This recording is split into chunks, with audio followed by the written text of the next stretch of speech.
Hello students. So today we are going to see practice set 5.2.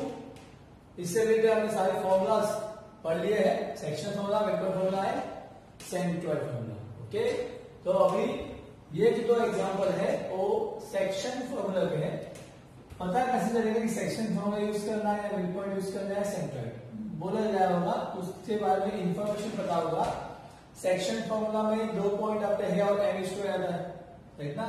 तो वो divide the point divide the line segment ऐसा कुछ दिया रहेगा.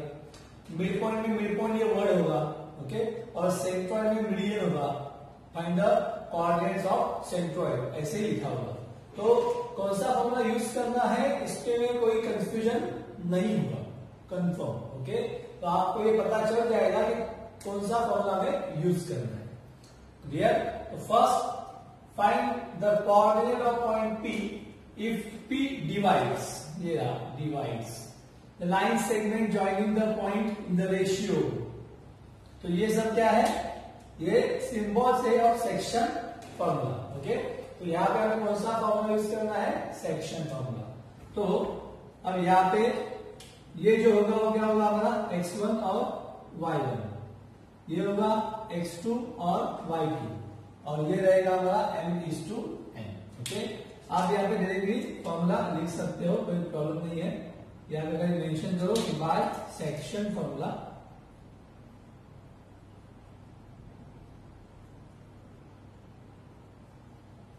Okay, by section formula for x is equal to formula होगा mx2 plus nx1 upon m plus n, और y हम थोड़ा सा ज्ञात करके अभी मतलब एक ही मतलब पेज पे हम ये आमने सामने भी कर सकते हैं या 1 by 1 भी कर सकते हैं. पहले x फाइंड करो फिर y फाइंड करो. ओके, मैं यही भी करता हूँ y के लिए my2 ny1 upon m plus n. तो पहले हम m फाइंड करेंगे, फिर x फाइंड करेंगे, फिर y फाइंड करेंगे. ओके, तो फॉर x m कितना है बताओ. m/n में m होगा, दैट इज 2 इंटू x2 कितना है, x2 4 प्लस n कितना है, n है 3 इंटू x1 कितना है, x1 है -1, तो ये ब्रैकेट में आएगा अपॉन m प्लस n मतलब 2 प्लस 3. अंडरस्टूड. अब उसके बाद 2 4 से कितना 8 प्लस पहले 4 प्लस 3 7 नहीं करना है. ओके, जब हम इक्वेशन सॉल्व करते हैं तो पहले मल्टीप्लाई या डिवाइड इनमें से जो भी फर्स्ट होगा उसको हम फर्स्ट करते हैं. प्लस और मल्टीप्लाई में पहले मल्टीप्लाई करते हैं, फिर प्लस करते हैं. प्लस और माइनस में जो भी होगा सीक्वेंस, मतलब पहले प्लस होगा तो पहला प्लस, फिर माइनस तो माइनस. सीक्वेंस को याद रखो, पहले इंटू या डिवाइड होगा और फिर प्लस माइनस होगा. तो पहले इंटू कर लो, तो ये plus sign remain same. 3 into -1 क्या हो जाएगा, -3 अपॉन 5. तो ये प्लस माइनस क्या होगा, माइनस प्लस माइनस 3 अपॉन 5. तो 8 में से 3 गया, कितना बचेगा 5 अपॉन 5. कितना आंसर आएगा 1. समझा इतना. ओके, तो x को हमने फाइंड किया, ये पहला फॉर्मूला. फिर रेड में मैंने सब्स्टिट्यूट किया है वैल्यूज को. ओके, और फिर आगे सॉल्यूशन. क्लियर. अब यहाँ भी वैसे सेम. तो पहले n का वैल्यू 2 इंटू y2 का वैल्यू -3 प्लस n का value 3 into y1 7 upon m plus n, तो 2 प्लस 3. ओके, नाउ 2 इंटू -3 कितना होता है -6. 3 7 जा 21 upon 2 plus 3 5. Okay, then plus minus plus minus, larger one minus smaller one, तो 21 - 6 that is 15. And sign of bigger number plus लिखोगे तो चलेगा, नहीं लिखोगे तो चलेगा. 5 1 जा 5, 5 3 जा 15, तो आंसर कितना आया 3. इसका मतलब हमें हमारा पॉइंट कौन सा P मिल गया है. Coordinate of point P are 1 and 3। पहले x फिर y लिखना है। समझा इतना? बहुत ही आसान अपन कर लिया है। क्वेश्चन नंबर 2 स्टार्ट करते हैं। ओके, क्वेश्चन नंबर 2 में find the coordinates of point A बोला है which divide segment PQ in the ratio A:B मतलब भी क्या होगा? M:N। ओके, तो रेशियो ना कोई भी हो, AB हो या MN हो या PQ हो, मतलब वही है जो हमने सेक्शन फॉर्मूला में किया हुआ है। ओके, तो उससे रिलेटेड हम एग्जांपल देखते हैं। फर्स्ट में M:2 2:1 दिया है, तो हम सेकंड में लेते हैं। इस सेकंड में 1 2 3 ऐसा है, 1 2 and 3, जिसमें से मैं सेकंड सॉल्व होता हूं। तो इसका मतलब क्या हुआ? फर्स्ट एंड थर्ड आपके लिए होमवर्क। तो हमें P कितना है? -2 -5, Q है 4 3 और A:B कितना है? 3:4। A:B 3:4 है। दैट मीन्स M:2 है ना? A:2 मतलब क्या? M:2। तो बाय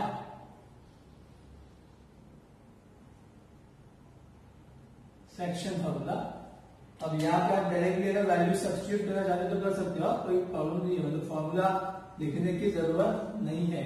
जैसे हमने डिस्टेंस फॉर्मूला में स्टार्टिंग में लिखा था, उसके बाद डायरेक्टली x2 का वैल्यू, x1 का वैल्यू ऐसे भी आप कर सकते हो। ओके, जैसे x के लिए क्या होगा? mx2, तो m कितना है? 3 इंटू x2 कितना है? x2 4 प्लस क्या? n कितना है? 4 इंटू x1 कितना है? -2। Okay, upon m plus n मतलब 3 + 4। ये m है और ये n है, तो हमारा mx2 हो गया। mx2 3 × 4 nx1 4 × -2 upon 3 + 4। 3 4 = 12 plus minus minus 4 2 = 8 upon 4 + 3 7। 12 में से गया 4/7। ओके, अब y के लिए अगेन वही my2, तो my2 तो 3 × 3 plus 4 ny1 4 × -5 upon 3 + 4। 3 3 = 9 plus minus minus 4 5 = 20 upon 7 plus minus minus 20 - 9 11 sign of bigger number -11 upon 7। तो coordinate of point A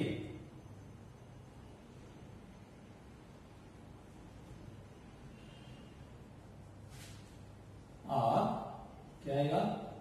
4/7 x का और -11/7 y। तो यहाँ पे आपका होमवर्क होगा क्वेश्चन नंबर 2 में first and third. Okay, similarly this भी आपको सॉल्व करना है। तो भी सेक्शन फॉर्मूला ही है। समझा इतना?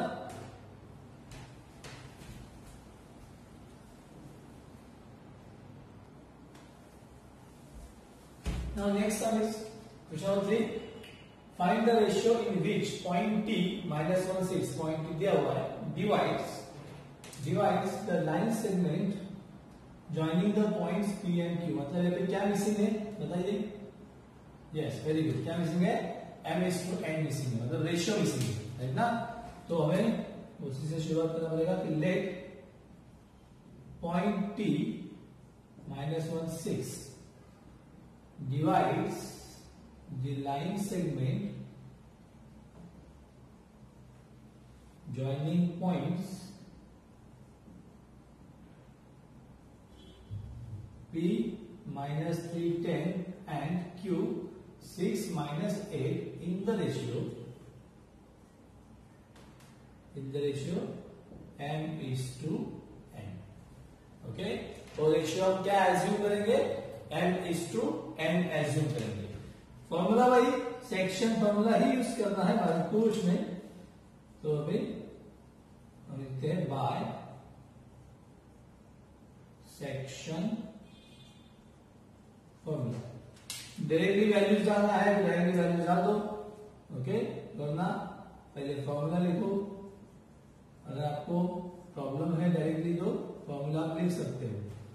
अब यहाँ पे x तो पता है ना, देखो यहाँ पे 3 पॉइंट्स पता है, फर्स्ट सेकंड सम में हमें 2 पॉइंट्स पता थे और रेशियो पता था, मतलब हमने x और y फाइंड किया था। यहाँ पे x और y पता है, ये है हमारा x और ये y, ये होगा x1 y1 और ये होगा x2 y2 और ये पॉइंट कौन सा होगा xy वाला। ओके, तो यहाँ पे आपको x का वैल्यू पता है, x का वैल्यू कितना है -1 इक्वल्स टू m कितना है m नहीं पता है, x2 कितना है x2 6 प्लस n नहीं पता, x1 कितना है -3 अपॉन m प्लस n। जब y नहीं करोगे तो भी चलेगा, ओके, y करोगे x नहीं करोगे तो भी चलेगा, ओके, क्योंकि हमें m/n निकालना है और यही से मिल जाएगा। अब ये जो डिवाइड है m प्लस n, वो पूरा का पूरा जो सेट जो है ये यहाँ पे आगे क्या हो जाएगा multiply m plus n into -1, वो मल्टीप्लाई है ना, देखो ऐसे -1 into m plus n is equal to 6m plus minus n into 3n। ये -1 की वजह से साइन चेंज हो जाएंगे, तो -1 into m minus plus -1 into n is equal to 6m minus 3। समझा इतना? अब यहाँ पे हम n को शिफ्ट करते हैं, वहां पर n को यहाँ पर n को वहां पे शिफ्ट करते हैं और n को यहाँ पे शिफ्ट करते हैं, मतलब सारे साइड प्लस में चले जाएंगे। ओके, देखो अगर -m रिमेन सेम, नहीं -n रिमेन सेम यहाँ पर, और ये -3n यहाँ पे क्या होगा +3n। राइट हैंड साइड में first write 6m, then transfer -n क्या हो जाएगा +n। अब यहाँ पे पूछने में तो क्या होगा 1, 3 में से 1 गया, 2n is equal to 6 + 1 7n। हमें m अपॉन n चाहिए, तो n को वहां पे शिफ्ट करो और इस नंबर को यहाँ पे शिफ्ट करो, मतलब 2/7 हो जाएगा और यहाँ पे m अपॉन m वही पे रखा, n को वहां पे लेके जाओ। ओके, m अपॉन n चाहिए ना, तो n को वहां पे लेके जाओ तो m अपॉन n मिलेगा और ये 7 यहाँ पे आएगा 2/7। सो m/n कितना आया 2/7। So point P divides the given line segment in the ratio 2:7। समझा इतना?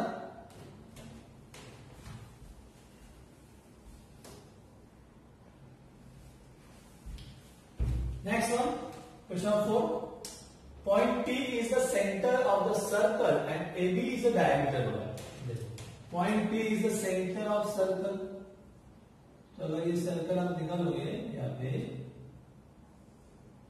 तो पॉइंट P सेंटर में है, okay, and AB is a diameter. AB क्या है डायमीटर है, तो पॉइंट P क्या होगा AB का क्या होगा मिड पॉइंट, तो ना पॉइंट P क्या होगा AB के लिए मिड पॉइंट। अगर ये सर्कल है AB डायमीटर है, तो अगर AB डायमीटर है पॉइंट P क्या है सेंटर है, तो centre divides diameter into 2 equal parts, each part is called radius of circle. Okay, तो ये और ये इक्वल हो जाएगा। यहाँ पे आपको पॉइंट A दिया हुआ है 2 - 3 और पॉइंट P दिया है -2 0, तो आपको पॉइंट B निकालना है। ओके, मतलब x2 y2 वाला जो पार्ट है वो निकालना है। ओके, तो यहाँ पे हमें फॉर्मूला कौन सा यूज करना पड़ेगा, ये क्या है मिड पॉइंट है ना AB का, तो आपको क्या कौन सा फॉर्मूला यूज करना पड़ेगा mid point. Section formula use करोगे तो भी चलेगा, सेक्शन फॉर्मूला को ही मिड पॉइंट में कन्वर्ट करते हैं, पता है ना, तो ये 1:1 आएगा n और n, तो आखिर में क्या आएगा मिड पॉइंट ही आएगा, तो हम डायरेक्टली क्या आएंगे मिड पॉइंट यूज करेंगे। Okay, so here P is the center of circle and AB is a क्या diameter, so we can say that point P जो है is the midpoint of segment which one AB. So therefore by midpoint formula point formula. हम पहले क्या find करेंगे, x। अब b का coordinate पता नहीं है ना, तो उसको पहले एज्यूम कर ले। Let coordinate of point b। अब b को क्या एज्यूम करते हैं हम, x2 और y2 ही एज्यूम करते हैं, क्योंकि ये क्या हो जाएगा x1 y1, ये क्या हो जाएगा xy, तो ये क्या होगा x2 y2। ओके, तो by unit point formula x is equal to x1 plus x2 upon 2 और y के लिए y1 प्लस y2 अपॉन 2। तो x कितना है अबे -2 इक्वल्स टू x1 कितना है 2, x2 नॉट गिवन अपॉन 2। समझ में आ रहा है क्या, ये x, ये x1 और यहाँ का x2 और y2। तो x is equal to x1 plus x2 upon 2। ये जो 2 डिवाइड है वो यहाँ पे मल्टीप्लाई हो जाएगा, तो -4 आएगा। 2 प्लस x2, इसको यहाँ पे हमने क्या कर दिया, मल्टीप्लाई कर दिया, तो -4, 2 को अभी शिफ्ट कर दो तो -2 हो जाएगा। तो x2 का आंसर आपको मिल जाएगा -6। समझा इतना? ओके, अब वहां पर y के लिए y1 y2, तो y कितना है 0 इक्वल्स टू y1 कितना है -3 प्लस y2 अपॉन 2। तो 2 से इसको मल्टीप्लाई करो तो 2 0 का 0 होगा, is equal to -3 plus y2। -3 अपने आगे क्या हो जाएगा +3, 0 प्लस 3, तो y2 का आपका आंसर मिल जाएगा 3। तो कोऑर्डिनेट ऑफ पॉइंट B हमें मिल गया है, coordinate of point B are -6 and +3, sorry -6 and +3। समझ में आया? Any doubt?